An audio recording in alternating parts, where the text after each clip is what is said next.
Voici donc plusieurs dessins qui représentent donc des dessins créés euh, par mes propres soins et qui représentent pour moi certaines choses. La perception de, de la vue de ces dessins par certaines personnes auront très peu d'importance comparé à moi, où je veux dire, je sais ce que j'ai fait dans ces réalisations. Je peux décortiquer ces différentes réalisations et en donner un sens. En donner un sens. Et je dirais même plus, donner une émotion. Donc je peux donner un sens, une émotion, et caractériser mon travail par une forme artistique. Donc je peux considérer pour ma part que cette réalisation est un assemblage de travail artistique. Alors, comme je vous ai dit au départ, c'est que comme c'est moi qui ai réalisé ces dessins, je sais ce qu'il y a dedans. Donc je suis un petit peu le seul à savoir, mais en regardant un peu de près, on peut refaire jaillir certaines choses. Hein, pour une personne étrangère qui n'est pas rentrée dans mon travail, mais voilà, donc ici, il pourra voir certaines choses. Voilà, on peut apercevoir un être humain ici, un globe terrestre. Bon, il est assis, voilà, et là, on a un cadran solaire. Un cadran solaire. Là, on voit, je veux dire, euh, des boiseries avec du plexiglas. Hein, on a du plexiglas pour avoir une luminosité qui est au-dessus d'une pièce pour l'avoir en bas de la pièce. Donc, euh, le passage du haut peut se faire partiellement euh, par, on va dire, des charpentes en bois, ainsi que de la boiserie. Alors que la majorité de la surface, au niveau du second étage, n'est que du plexiglas. Donc pour avoir de la lumière, plus de lumière, je veux dire, au sein du premier étage. Voilà. Donc là, j'ai donné quelques explications euh, de cet art, de comment a été produit cet art, enfin, du moins pour ces deux-ci. Alors celui-ci, c'est une poule sans queue ni tête, parce qu'on ne sait pas où est la tête, où est la queue. Mais c'est une forme d'art. Hein. Quand vous faites du dessin pour faire comment on appelle ça, de la bande dessinée, ben vous pouvez dessiner tout et n'importe quoi. Donc c'est une forme d'art. Le BD est une forme d'art.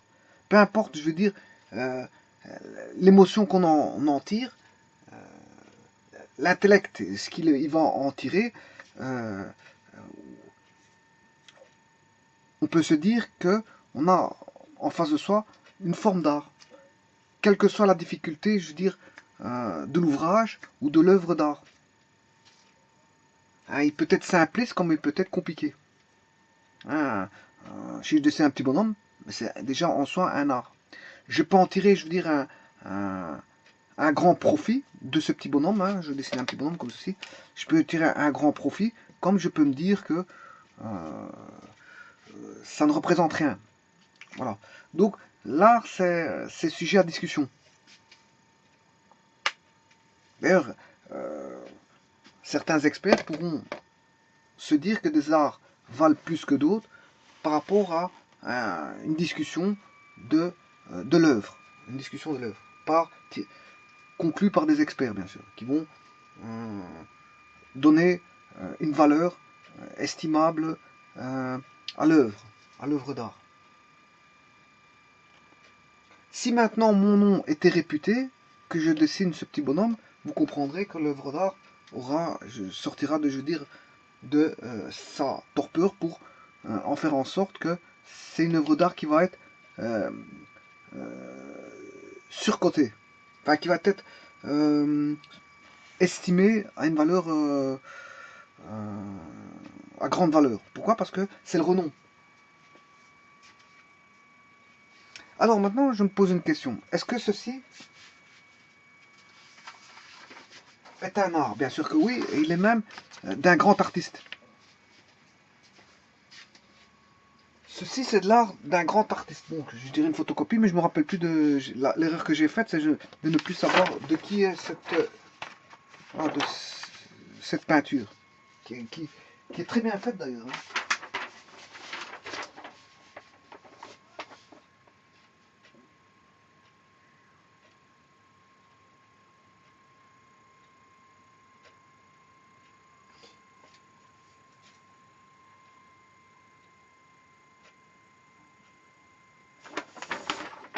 Voilà, ici je retrouve cette œuvre d'art, hein. Donc,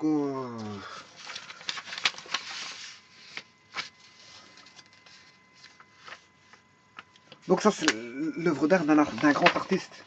Ça, c'est, on va dire, c'est mes petites œuvres d'art qui me sont importantes dans ma vie courante, mais qui le sont moins pour d'autres. C'est ça que je vous disais, que c'est relatif. L'estimation de l'émotion qu'on peut en tirer dépendra de la personne qui est en face de l'œuvre d'art. Et celui qui l'a produite en tirera beaucoup d'estimation. Par contre, si on fait des comparaisons, fatalement, certains se diront qu'il n'y a pas photo, c'est celle-ci qui est la plus travaillée et la plus émotive.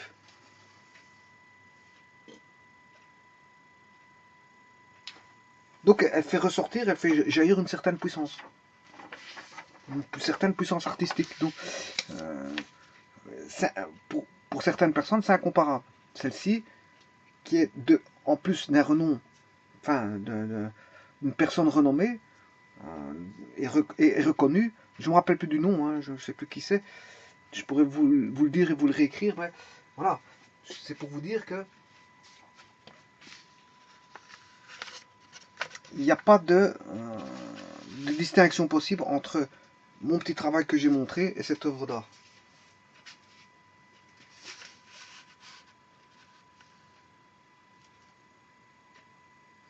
Alors maintenant, je me pose une question. On se pose une question. Faut-il un cerveau? C'est une question pertinente. Faut-il un cerveau pour créer de l'art? Parce que si ça vient de réflexion mûre, si ça vient d'un travail, je veux dire, manuel, une réalisation, une conception toute montée, on peut se dire que ça vient d'un intellect et donc fatalement d'un cerveau.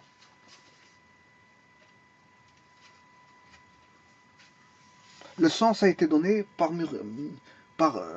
réflexion mûre et qui a tiré un sens à l'œuvre. Mais faut-il avoir un cerveau pour tirer un sens à une œuvre? Eh bien non, c'est pas le cas. Pourquoi? Parce que je vais tout de suite mettre les choses au point, c'est qu'en fait la nature n'a pas de cerveau. Du moins, elle a un cerveau, mais qui n'est pas le même que le cerveau de l'être humain. Et donc la nature, elle, a créé une œuvre d'art. Une énorme, gigantesque œuvre d'art que l'être humain ne sait pas construire. Puisqu'il a créé l'univers et il a créé la Terre et tout ce qui habite la Terre. Tout ce qui a colonisé la Terre est le fruit d'une œuvre, est le fruit de la nature. Et la nature, on ne lui en tire pas un cerveau. On ne dit pas que la nature a un cerveau. Peut-être qu'elle en aurait une, mais cachée. Elle n'aurait pas l'aspect d'un cerveau d'être humain. Alors, qu'est-ce qui est artistique à ce moment-là? On peut se dire qu'il y a des domaines artistiques. Par exemple, le cinéma, c'est un domaine d'artiste. Hein, voilà, fait transparaître des images et du son qui peuvent émouvoir du public. Alors tout ce qui peut émouvoir un public sera de l'art. Par exemple, les sciences peuvent être, je veux dire, une forme artistique. Une forme artistique qui peut émouvoir le public. Alors sur ça, je peux vous dire qu'il y a aussi la philosophie. La philosophie est un art aussi. Hein, je vous dis, tout ce qui pourra émouvoir les personnes sera à titre personnel, je veux dire, dans un domaine artistique. Un travail artistique qui sera le fruit, bien sûr, d'un travail provenant d'un travail produit. Hein, provenant d'un travail produit. Avec réflexion ou sans réflexion. Voilà.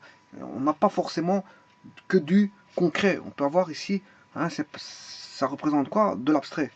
Bien que ce soit abstrait, on peut en tirer une information concrète en se disant, bon, ça ressemble à quelque chose, hein, ça fait transparaître quelque chose au niveau psychologique, et donc on a peut-être une image qui va ressortir, rejaillir et faire passer de l'abstrait au concret.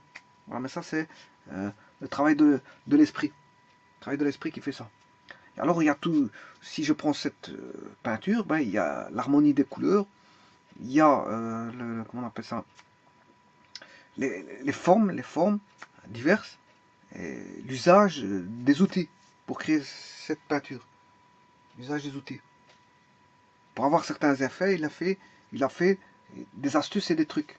Des trucs et des astuces pour avoir certains effets. Donc chaque artiste a ses propres trucs et ses astuces. Donc c'est un travail qui a été produit. Une réalisation. Une réalisation mûrement réfléchie ou pas. Pas forcément réfléchie. Mais qui va donner, je veux dire, un attrait. Un attrait. Et dès le moment où il y a un attrait, hein, produire un livre peut avoir un attrait. Pas pour tout le monde, bien sûr. Encore une fois, je vous dis que tout le monde ne va pas acheter le livre. Il y en a, ils vont passer à côté d'un livre sans avoir aucun attrait. Même en le lisant, ils n'auront aucun attrait.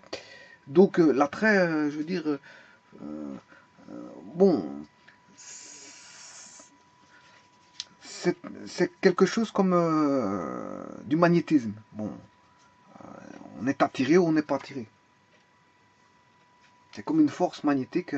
On est attiré par une forme artistique qui est un bouquin, ou un film, ou une peinture, ou une musique, et tout ça constitue l'art. Ou encore, je peux vous montrer ceci. Ça, c'est aussi de l'art. Bon, maintenant, qu'est-ce que c'est comme art? C'est de l'art floral. C'est des compositions florales pour avoir une harmonie de couleurs. Et donc, il peut avoir un attrait par rapport à ceux qui vont regarder ça, qui vont trouver ça beau.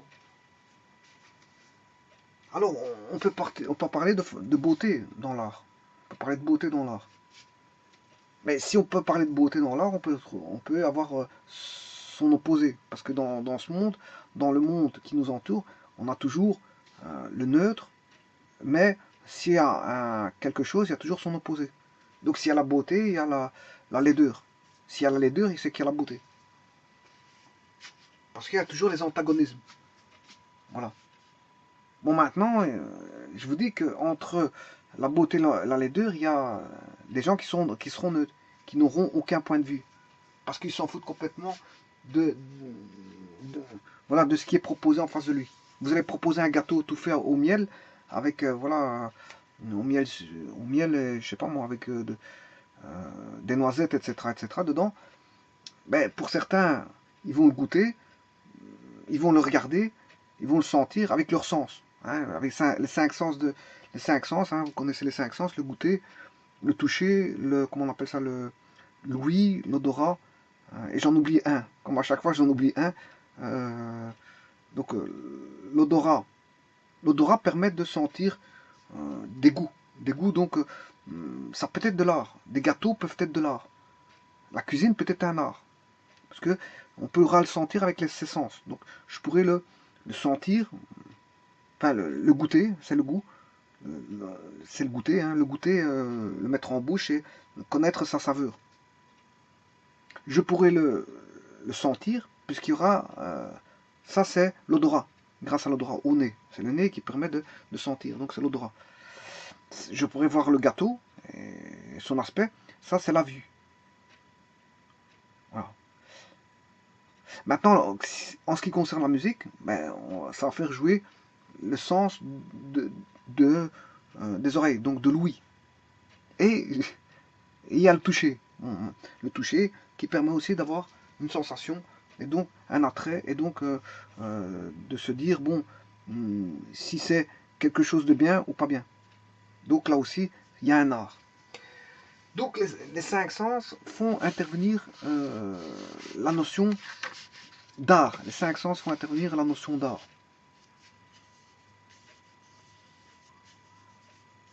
Je pourrais rajouter beaucoup d'éléments, voilà. Maintenant, si à cette peinture-là, je rajoutais des objets qui n'ont aucune association. Parce que si je mets un marqueur ici, je pourrais mettre ceci, un frotteur. Un frotteur, c'est une association parce que ça c'est pour écrire sur le tableau et ça c'est pour effacer le tableau. Donc c'est une association. Donc je vais l'enlever pour éviter toute association. Et je vais prendre quelque chose d'autre. Voilà, je vais prendre ceci.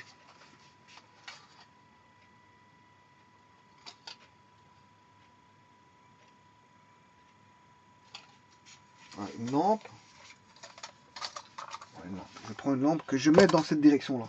Et non pas quoi. Ouais, je peux la mettre comme ça, hein, c'est pas un problème. Voilà.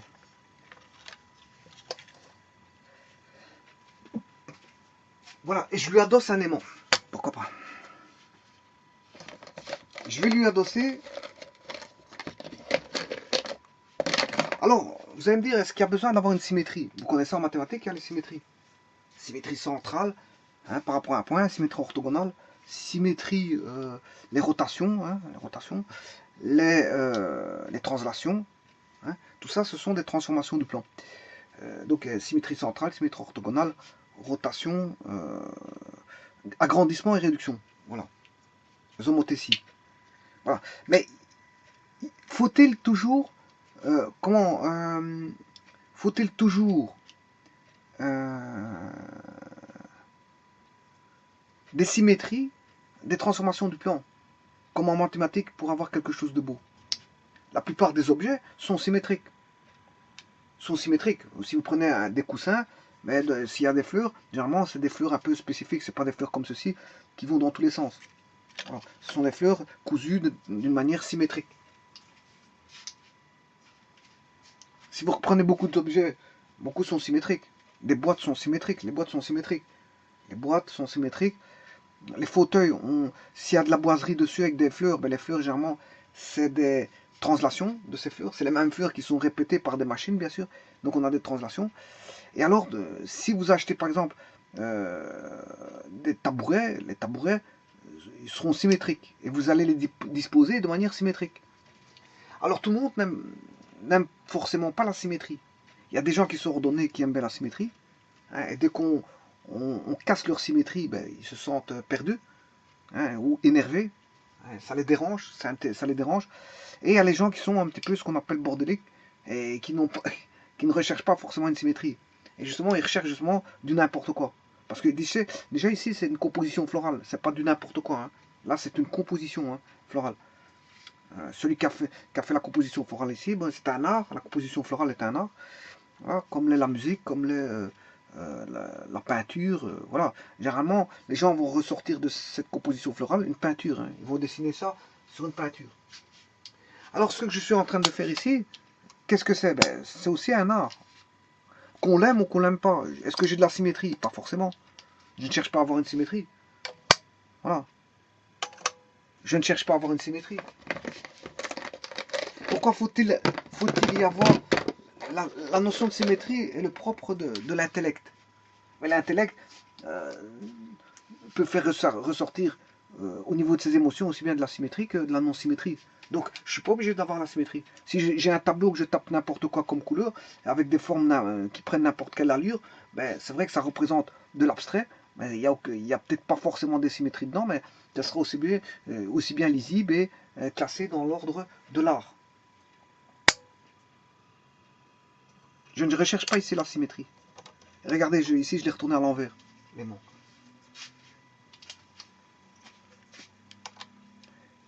Voilà, je fais du n'importe quoi. Justement, le n'importe quoi n'est pas forcément, je veux dire, une construction, je veux dire, ordonnée. C'est ça le n'importe quoi. Et le n'importe quoi n'est pas... c'est pas parce que c'est une construction ordonnée que c'est de l'art. C'est un art d'office. Quand c'est ordonné, c'est un art. Hein. Quand on regarde une bâtisse, une habitation qui est construite en un immeuble ou une chaussée, voilà, c'est de l'art. Mais c'est pas parce qu'elle est bien construite que c'est un art, et que si elle est mal construite, que ce n'est pas un art. Ça peut être un art pour certaines personnes qui ont euh, une perception différente des autres. Donc c'est ça, la beauté. Qu'est-ce que c'est que la beauté? Mais la beauté dépendra de la personne qui regarde la chose. Voilà, si la beauté est bien pour quelqu'un, ben, elle n'est pas forcément bien pour quelqu'un d'autre.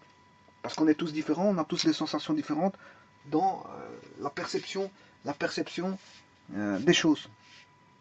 Donc, est-ce que ça, c'est bien pour moi? Pourquoi pas? Bon, on peut avoir une certaine neutralité. On peut se dire, on s'en fout. On peut se dire, bon, côté, ici, lui, il fait n'importe quoi. Ben oui, il fait n'importe quoi. Mais c'est un art quand même. Parce que, peut-être pas pour la personne qui le regarde, parce qu'elle va se dire, bon, au niveau de ses émotions, elles seront négatives et pas positives. Elle va se dire, bon, c'est affreux. Oui, c'est affreux. Mais, donc, ça veut dire que c'est un art affreux. Mais ça reste un art. Mais il est affreux pour une personne, mais il ne l'est pas pour une autre personne. Et n'oubliez pas que il y a aussi la renommée. C'est pas si moi je fais ça, si je fais ça, moi je suis pas renommé. Bon, on va en tirer aucune valeur au niveau pécuniaire d'un travail comme celui-ci. Mais si j'avais une renommée, d'office, ce que je viens de faire, ce n'importe quoi, mais va me procurer, je veux dire, des gains énormes parce qu'il y a le renom. Voilà. Et donc je pourrais continuer comme ça pour en faire un art.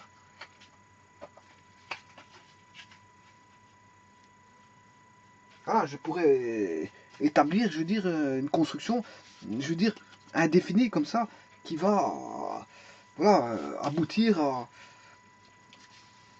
une forme d'art. Je ne vais pas dire de n'importe quoi, parce que, je veux dire, l'art, c'est pas forcément une construction ordonnée. L'art, c'est une sensation, comme je vous l'ai dit. C'est une sensation.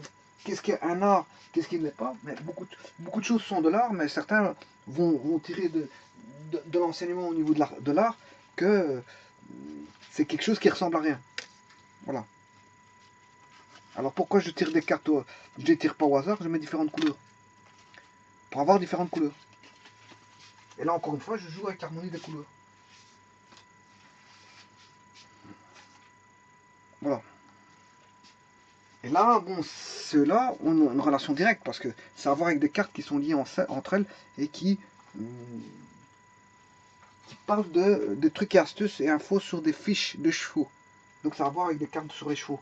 Donc elles sont liées, mais simplement les couleurs sont différentes. Et les textes sont différents, bien sûr. Et les dessins sont un petit peu différents. On a un cheval au trot, un au galop, un, je veux dire, en saut, voilà, en saut d'obstacle, etc. Donc, et je pourrais comme ça continuer. Le- Je vais vous prendre ceci. Et c'est le cas de le dire ici, ça vient de quoi? Hein, on voit que si je retourne ici et je lis, ça vient de chez Artis Historia. Vous comprendrez que dans Artis Historia, le mot artiste, artiste, A-R-T-I-S bien sûr, qui vient de artiste. Voilà, Artis Historia. Et ici, on voit que c'est l'Opéra Royal de la Monnaie à Bruxelles. Bien sûr, c'est un copyright de Marc Barbet et Jacques Fievé. Voilà. Et donc, quand on regarde ceci, c'est un art. Hein, c'est même pas une photographie parce que à cette époque-là, euh, les photos n'existaient pas. Euh,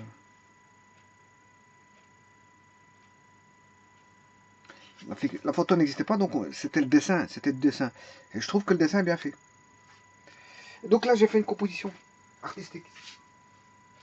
Maintenant, je pourrais rajouter des marqueurs de différentes couleurs.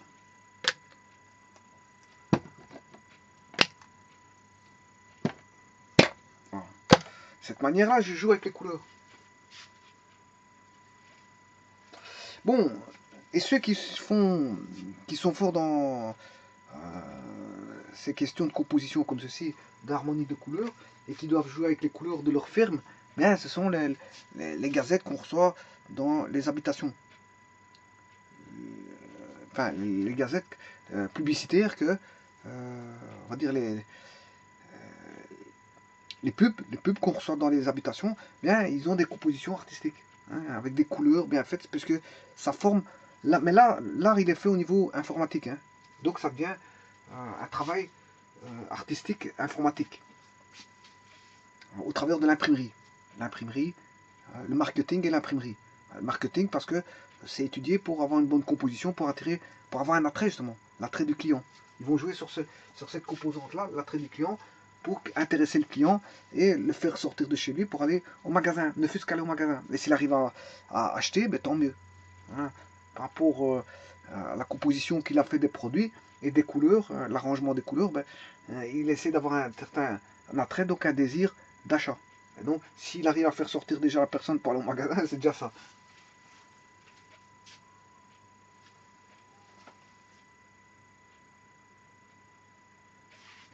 Voilà, donc, et on pourrait continuer comme ça, je veux dire, je dirais même qu'ici, ouais, ici, comme on voit du bleu, je peux mettre du bleu. C'est ça que je dis. Voilà. Alors, euh, je pourrais vous dire que, enfin, je sais plus ce que j'allais dire, hein. J'incarte mon fil des idées. Euh,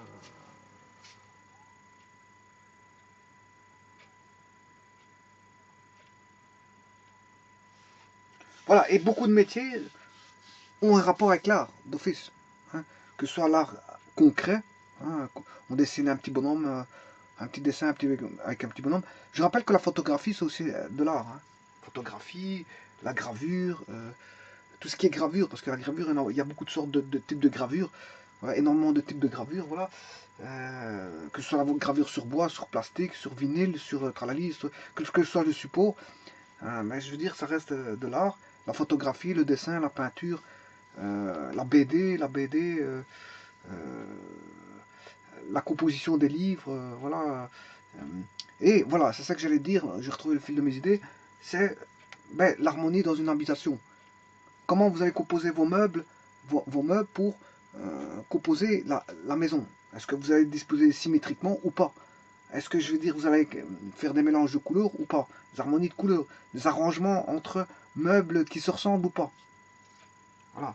Bon, certains vont rentrer dans une maison, vont se dire, bon, ici, il y a rien qui concorde au niveau des meubles. Mais c'est normal parce que c'est la personne, c'est son choix judicieux dans sa tête de faire sa composition, c'est son choix. Voilà, chacun a son choix de sa composition. Mais c'est sa maison. Donc si c'est sa maison, il en fait ce qu'il veut. Il fait son choix lui. Ouais, mais quelqu'un d'extérieur va rentrer, ça va pas lui plaire. Bah ouais, mais c'est quand même le choix de la personne. Hein. Maintenant, vous allez me dire, ça pose un sujet à réflexion. C'est parce que si la personne fait une composition et que ça plaît à personne, c'est embêtant. Hein. Tant que ça plaît à la personne qui l'a faite, tant mieux. Mais maintenant, si ça plaît pas à la personne qui l'a faite, il peut rechercher quelque chose qu'il n'aime pas, il fait quelque chose, mais qui peut plaire aux gens. Voilà. Donc elle sera réussie par rapport à un public, mais ratée par rapport à elle-même. Voilà. Donc tout dépend comment. Et voilà. Et là, il y a bien sûr les statistiques, hein. Les statistiques, bon, combien de personnes vont aimer cette œuvre que je viens de faire, par exemple, combien de personnes vont aimer, et combien de personnes vont ne pas aimer. Donc à ce moment-là, pour éviter la neutralité, soit qui est neutre, je leur dirais de pas voter. Voilà. Maintenant, pour celui qui va aimer, je leur dis de mettre un pouce haut, et celui qui n'aime pas, un pouce bas. Et donc là, à ce moment-là, je pourrais attirer un enseignement et voir, bon, via un compteur, il y a 10 personnes qui aiment bien et 5 personnes qui n'aiment pas sur 15. Voilà. Alors maintenant, bien sûr, il y en a qui vont se dire, bon, qu'ils n'aiment pas, qui ne diront pas pourquoi. Il y en a qui diront qu'ils aiment bien, mais ils ne diront pas pourquoi. Voilà, il y en a qui ne savent pas pourquoi ils aiment bien, il y en a qui ne savent pas pourquoi ils aiment bien et pourquoi ils n'aiment pas, mais d'autres, ils savent pourquoi ils aiment bien, ils savent pourquoi ils n'aiment pas, mais ils ne le diront pas. Mais maintenant, d'autres, ils vont débattre. Et donc, l'art, c'est quelque chose qui va rentrer dans un débat. Dans un débat. Dans un débat, dans le sens où la personne va se demander pourquoi tu as fait ça comme ça, sur quelle base tu es parti, tes intuitions, je n'aime pas parce que si, parce que là. Voilà, ils vont argumenter. Voilà, ils vont commencer à donner chacun leur point de vue, leur argument pour arriver chacun à se dire pourquoi ils n'aiment pas, pourquoi ils n'aiment pas. Pourquoi ils aiment bien, pourquoi ils n'aiment pas. Maintenant, il peut y avoir un infléchissement, parce que quand on donne des explications plus claires, on commence à comprendre pourquoi l'œuvre d'art a été construite comme ça. Et là, quand on réfléchit un peu plus à l'œuvre d'art, si on n'aimait pas, on risque de plutôt aller vers un point positif. Maintenant, si on donne des explications, quelqu'un qui aimait bien peut-être peut aussi changer d'avis et peut ne plus aimer. Par exemple, un film, on va expliquer un film, il aimait bien le film a priori parce que tout le monde allait le voir et parce que si, parce que là, qu'il avait certains échos du film, mais après quand il va le voir, il se rend compte que le film, bon, ça ne va pas parce que pour certaines raisons qui lui est propre. Voilà, donc en fait, on peut aimer et puis à un moment donné ne plus aimer l'art, mais comment on peut ne pas aimer l'art et à un moment donné changer d'avis, aimer. Bon, il y a des éternels, je dirais, insatisfaits qui vont aimer, ne pas aimer, aimer, ne pas changer d'avis. Ouais, j'aime bien à un moment donné, puis un jour il aime bien, un jour il aime pas, puis un autre jour il aime bien, ça dépend des états d'humeur de la personne. Voilà. Donc, le tout, c'est de penser, celui qui veut vraiment donner un attrait, c'est de réfléchir, de faire en sorte comment il doit étudier son public pour que, comment faire ressortir un attrait de l'œuvre pour justement en tirer une puissance. Une puissance. Et ça, il devra réfléchir comment va-t-il aborder la chose pour en attirer, avoir un attrait puissant, un attrait puissant, et qui va plaire. Donc quand je dis attrait puissant, ça veut dire qu'il va déjà susciter l'intérêt, et puis à un moment donné, peut-être après mûre réflexion ou réflexion rapide, plaire tout de suite ou plaire après un certain temps. Voilà, et donc, ce qui est bien dans l'art, c'est que c'est ouvert à l'infini. C'est ouvert à l'infini. Parce que l'art, c'est une composition. Donc, composition qui peut être générée. Hein, c'est génératrice, on va dire, génératrice d'idées. Mais les idées, elles sont, je veux dire, infinies. La composition est infinie, et la composition je veux dire, des objets ou des couleurs, peu importe, est infinie. Mais la génération des idées aussi est infinie. Donc, c'est quelque chose d'ouvert. Hein, la production, c'est quelque chose d'ouvert. C'est pas on va produire 5 films, et puis on ne sait plus quoi produire comme film. Hein. On peut produire des films à l'infini parce que bon, il y a toujours un sujet à débattre, quel qu'il soit, sans faire de copies, sans faire de plagiat ou quoi qu'est-ce. La musique, c'est un peu la même chose. C'est ouvert à l'infini. Ouvert à l'infini parce que et alors quand on fait une composition musicale, bon, certains peuvent aimer, d'autres pas. Et alors c'est sujet à discussion. Pourquoi elle aime bien, pourquoi elle aime pas. Bon, certains aimeront parce qu'il y a la nature du son qui n'est pas bon.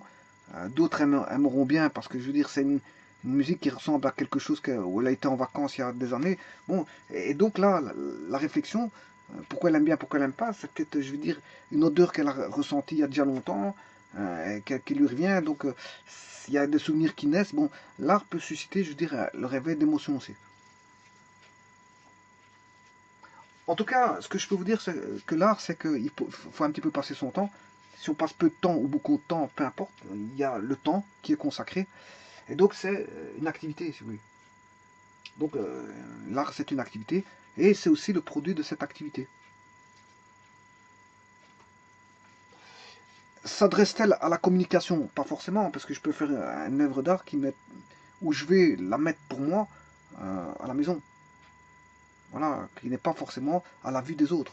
Voilà, il n'y a pas forcément un sujet à débattre ou à faire communiquer. Non, voilà, je vous dis, on peut communiquer, faire communiquer, je veux dire, le fruit de son travail, comme on peut le restreindre à la maison et se dire, bon, c'est mon œuvre d'art à moi, je l'aime bien, et voilà, et j'ai pas besoin de tirer profit que les autres me disent, bon, que c'est bien ou pas. Voilà, donc ce qui veut dire ici, c'est bon, ça je peux prendre une photo. Je peux prendre une photo. et me dire, écoute, c'est une œuvre. Maintenant, certaines œuvres sont destinées à la vente, hein. Voilà. Bon, il y a, c'est pas parce on fait des travaux de recherche sur la production enfin, on a une activité et qu'on veut produire quelque chose au niveau de l'œuvre d'art, qu'on se dit, bon, c'est destiné à la vente. Bon, certains ont un aspect commercial de l'art, hein. D'autres, bon, sont des artistes, je veux dire, non reconnus, c'est-à-dire qui font de très bonnes choses, mais je veux dire qu'ils ne sont pas considérés parce qu'ils font la considération. Il faut être connu, reconnu, connu et reconnu. Donc il faut aller, si vous voulez, pour être artiste reconnu, ben, il faut aller voilà, se faire connaître. Il faut se faire connaître au travers comment on appelle ça, de la publicité ou des salons, comment on appelle ça, des expositions, des salons d'exposition ou autre. Enfin, si c'est de la peinture ou de la gravure ou de la sculpture, voilà, il faut aller dans voilà, des expositions pour se faire connaître. Voilà. Maintenant, quand on est dans une école, on peut se faire connaître aussi dans une école avec les années de travaux qu'on a arborés derrière soi et que, je veux dire, que les gens connaissent le fruit de vos travaux. Voilà. Mais il y a des artistes non reconnus, beaucoup de personnes ont été non reconnues et après bon, c'est passé, les tableaux sont passés dans des mains d'experts qui ont valorisé, je veux dire, parce que il y a le travail de l'expert, mais il y a le travail aussi de celui qui valorise le travail de l'expert et qui en donne, je veux dire, une valeur pécuniaire. Voilà. Et c'est surtout ces gens-là qui sont haut placés et qui font en sorte qui sont déjà dans le marché de l'art et qui font en sorte que c'est eux qui ont un petit peu le monopole de la vente. Et dans le cinéma, c'est un peu la même chose, hein. Les grands producteurs ont le monopole des salles de cinéma pour vendre leurs produits. Donc ils ont, on va dire, comme une salle d'exposition où c'est une exposition payante parce que le cinéma c'est payant. Et en fait, les grosses productions, les sociétés de grosses productions livrent leurs films au cinéma et imposent un nombre de films qui sont obligatoirement euh, qui sont pris par les petits cinémas qui sont obligés de prendre parce que c'est leur gagne-pain. Et donc, voilà. Donc, ils vendent leur production comme ça et ça devient commercial. Ça devient commercial. Alors que l'artiste n'a pas un but commercial. Mais il y a des gens qui vivent euh, de leur, euh, de leur, euh, de leur travail d'artiste. Voilà. Mais est-ce que l'artiste n'est pas toujours reconnu? C'est ça que je veux dire. C'est que bon, on peut avoir un artiste qui fait des beaux travaux, mais peut-être qu'on aura une vue sur lui quand il sera peut-être décédé. Là, on va attribuer de la valeur marchande à ses travaux quand il sera décédé. Mais il sera trop tard parce que bon, il n'y aura plus moyen d'avoir de communication. Il n'y a plus moyen d'avoir de communication quand le gars est décédé. Pourquoi il a fait ce travail-là, pourquoi il a fait ça comme ça, comment il l'a fait, etc. Sa technique. Il n'y a plus moyen d'aller le voir. Si ce n'est qu'il fallait aller quand il était vivant, de son vivant. S'il est décédé, bon, hein, et qu'on a trouvé que c'était des beaux travaux, ben, son travail va être valorisé, mais c'est un peu trop tard pour l'artiste qui n'a pas eu de reconnaissance quand il était en vie. Et qui n'en a eu qu'une seule que quand il était décédé. Et lui, il est plus censé savoir, en fait. Il ne le saura jamais. Il ne le saura jamais parce qu'il est mort.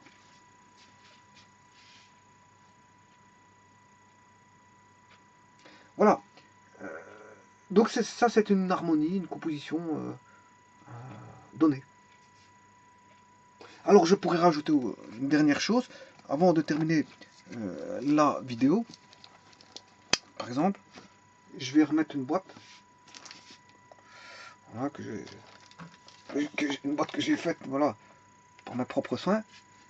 Enfin, on la voit pas. Voilà, je la dispose n'importe comment, hein. Comme je vous dis, encore une fois, je suis pas obligé de la disposer d'une certaine façon. Voilà, c'est de l'art qui est un peu n'importe quoi, ben, pourquoi pas. C'est comme certains font de la publicité sur la rentrée des classes, ils mettent des crayons, des bics, voilà, et ils prennent une photo pour vendre des cartables, des crayons, des bics, etc. Et c'est une forme d'art. Voilà, ça peut plaire, hein, parce que ça va jouer sur le cerveau des gens au niveau de la couleur, hein, au niveau de la couleur, au niveau de la forme des objets, etc. Ça va jouer dans l'esprit des gens que s'ils aiment bien la forme, la couleur, etc., les dispositions, ben, ils vont se rendre au magasin pour acheter, si vous voulez, les produits qui sont sur la brochure publicitaire. Par exemple, les crayons, les bics, les cartables, etc. Parce que je te parle des crayons bics cartables parce qu'on est bientôt à la rentrée des classes. Voilà, je vous remercie.